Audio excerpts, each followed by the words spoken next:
Sans crier gare, Maître Branco débarque à Dakar. Cette apparition de l'avocat français est un bras d'honneur à la justice sénégalaise. Sous le coup d'un mandat d'arrêt international lancé par le parquet de Dakar, le proche de l'ultra-gauche en France a eu le toupet de débarquer au Sénégal, le couteau entre les dents.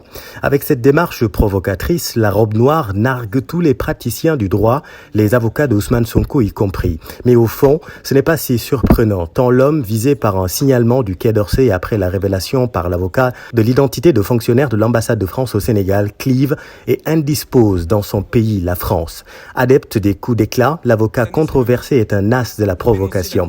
Cet après-midi, Maître Branco a eu la latitude de déclamer une corrosive diatribe à l'endroit du procureur de la République, aux côtés de ses confrères sénégalais, fascinés pour certains et gênés pour d'autres, comme Maître Dembassiré Bathily. Ce dernier a eu le courage de montrer son agacement devant une telle défiance de l'institution judiciaire venant d'un enfant du pays colonisateur, un pied de nez à la justice d'un pays souverain. Inacceptable.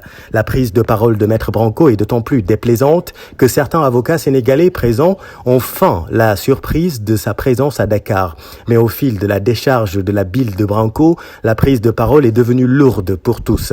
L'attitude des avocats sénégalais de Ousmane Sonko est tout aussi surprenante, voire incompréhensible, car comment comprendre la starisation qu'ils font de Juan Branco?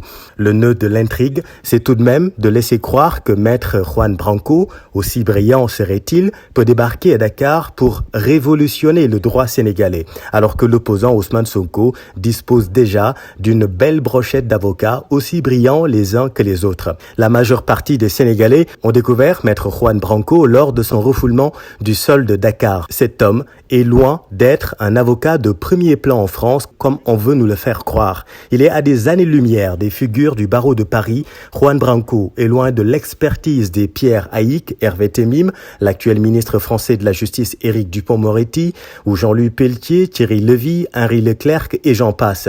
Alors pourquoi diantre porter au pinacle le trublion avocat? Aussi brillant et courageux serait-il, l'illustre bâtonnat sénégalais mérite plus de respect. Dans le même temps, la justice sénégalaise, que l'on approuve ses décisions ou pas, mérite un peu de considération.